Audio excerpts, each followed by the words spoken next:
All right, so I decided for this go that we would try and make a nether hub, at least get onto the roof of the nether, because I've never done that before. Anyways, so I decided I would go and make a portal to the side, but while I was doing that, I discovered some buried treasure, which is always exciting. So I quickly grabbed all that stuff up while I could. I was a little surprised that I hadn't noticed this before, but I guess that I don't come to the end of the little piers by the village very often. So anyways, we might have to at some point try and move that out from underneath the water because it'd be kind of cool to have a ship right there. But anyways, so I built up the portal to try and get it to light so that I could have two portals, because I wanted to keep my main portal just because I have the path all the way to the nether fortress. And so the idea of having to like get a new one seemed too much of a trouble. So I quickly made a portal and lit it, stepped through it, and ended up exactly where my other portal was located. So I went back through it and I came out the original one. So that was a bust, which was a bit of a bummer. I then went on to watch a couple of videos on how to get to the nether roof, so I decided to do that instead. So I climbed up mini ladders to see if I would be able to make it to the roof. I am pretty sure the general idea is that you have to get all the way to the top. I put on a helmet just in case some piglins popped up and tried to kill me without my golden armor on. But anyways, so I climbed all the way up to the top until I was as high up as I thought I needed to get, and kind of wandered around getting as much of the netherite or netherrack out of the way so that I could try and find a way up. I saw that area, thought that was a pretty good area, but decided that I would try and find a better spot that was higher up. I'm really bad at kind of understanding how the positioning is considered for it. I'll see the numbers on the like F3 screen, but I still don't quite understand what numbers I'm looking at. As you can see, I'm trying to figure it out. So anyways, after deciding that I couldn't really get to one that kind of pointed in the direction or gave the general idea of what I wanted, because I know it's supposed to get to like 27 or something. But anyways, I eventually returned back to kind of one of the spots that I originally started at, figuring that that was as good as it was going to get, as I constantly was counting the numbers to see if I could get a better one. I placed it on there, and then I kind of just looked around trying to decide if this was really, really my best option and what I was actually going to end up doing. Because the last thing I wanted was to get stuck in the roof somewhere and end up dying.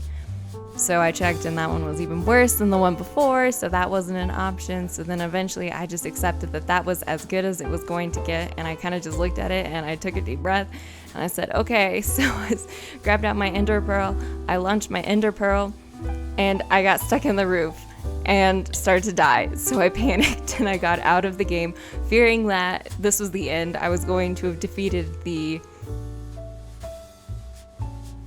end dragon, and that I would just die after defeating it in the roof of the game. So I took a minute, got back into the game, and hoping that maybe it was going to work this time, but unfortunately I was still dying, so I decided to launch an ender pearl because that was all I could do, and I made it to the roof alive, not dead. I was so shocked. I thought that that was the end of it, and it was just going to be like, guess what, guys? I defeated it and then immediately died with the first mission I went on. Yay! But apparently I got really lucky, and that was not what happened this time, which was kind of nice. So once I had made my way up there and regenerated my health because we weren't going to do anything, I took the obsidian that I had and got started to build my new location after I put myself in the spot that I needed to be in order to link up with my other portal from down below, so that I wouldn't actually be stuck in the roof of the Nether, which would be very embarrassing, but completely on brand with how my videos generally go. And while I'm doing this, be sure to leave a like and subscribe.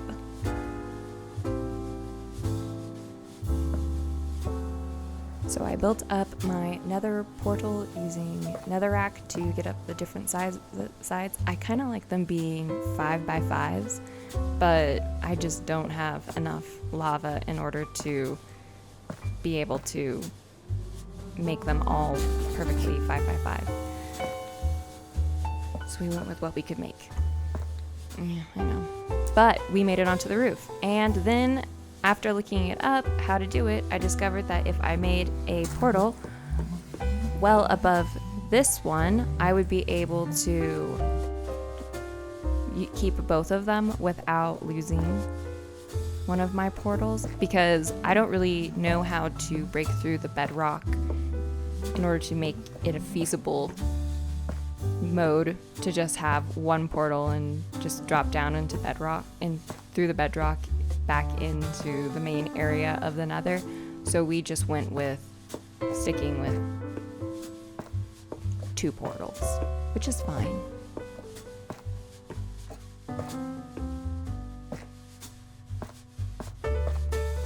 Once I made it to the height that I needed it to be, I created a portal.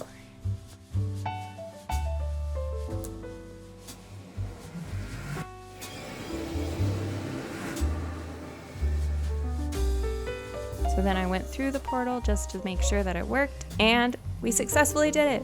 We made it onto the roof and didn't die in hardcore mode. Ta-da! So we went back through, and even better, we made it back onto the roof. Then I decided that I was going to make a bubble elevator because I find them quite fast. As you can see, my ugly 2 portals hanging in the roof. Sky. It'll look better eventually. I can't say it'll look amazing, but it will look better than it currently is looking. That's all I can say. I took some copper to have it age to the nice blue shade, as I don't have any honey, so it wouldn't matter if I wanted to be the other color or remain de-aged or not oxidized. There's a word. So all of my copper is blue because I don't have honey, so I can't wax it, so it doesn't really matter. Anyways, so this was quite a process getting enough glass to be able to fill up the 2 side towers, because I decided that for this one I was going to do the bubble up and the bubble down air elevators, because I've never been able to do the up elevators, and then I accidentally fell from the roof because I don't know why, but instead of towering up the individual pillars as I went, I had this brilliant idea that as I built, I needed to hop from pillar to pillar, resulting in me falling quite a few times and nearly dying. But thankfully, we didn't. As you can see, that's how tall it was, and that's how far I went down. But eventually, I was able to complete the tower, fill it up with kelp. Because I have soul sand this time around, I can actually make the bubble down elevator properly. And so I quickly patched up the remaining blocks that I realized that I had forgotten to fill up before heading down to the bottom with the kelp all the way in there so that all the water could be source blocks. And then I hit it and shot up the elevator, ta-da! And quickly realized that that was a very big safety hazard, that I could easily walk off the edge and I would have no water to save myself. But for some reason I decided that it wasn't a big enough issue for me to fix it later. So then we proceeded to do the exact same thing on the other side of the tower, but this time we did it for the bubble down elevator, or the magma block, or magma cube one. I have the door set up so that the water doesn't flow out. I know some people do gates. I don't know if there's a reason why most people do doors or do gates. As you can see, I'm not very good at placing doors. But if you know why you're supposed to use gates over doors, if there's a particular safety hazard that I could potentially be walking into, please let me know so I can change that out. And I went back to smelting sand so that I could get glass, because at this point I didn't have any of my villagers saved up in order to buy glass from them, which was a bit of an unfortunate set of circumstances. But this one was a lot easier for me to tower up and fill because I already had the netherite or the netherrack on one side and the ladder so that I could just climb up to the spot. Unlike the previous version where I did not have that and I had to constantly drop down and do it. This is me trying to get out from under without getting absolutely burned. Don't know why I decided that I needed to place it there so early, but I felt it was really important to get it in so I would know that that is the elevator down. I also made sure that I had villagers for almost every job. I have one for wool, I have a fisherman, I took out the netherite, and then I also have the cartographer. I don't have a smoker, and I think there's one other one that I'm forgetting that I need stuff for, but I don't have him yet. But here's the general update. I'm almost finished with the tower, and at some point I will swap out the netherrack so that it's just not a tower full of netherrack all the way, so don't worry about that. It will be slightly prettier at some point. Do you guys have any particular styles that you guys like to see in Minecraft builds? I think most of the ones that I tend to watch and see are medieval/steampunk ones, but I don't know if there are any particular styles that you guys tend to prefer. Not that I will be able to accomplish any of them, but just wondering if you guys, because I know that everybody has particular preferences when it comes to stuff, and so I was just wondering if there's a particular style that you guys prefer.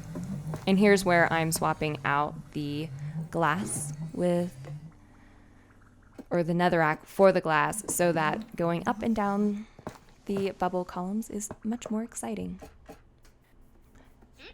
And eventually I got the two sides going and was visited by a wandering trader, which doesn't happen very often, and was able to shoot all the way to the top.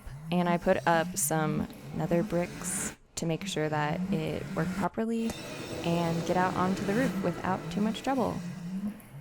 So the next goal will be to make it to all of the biomes.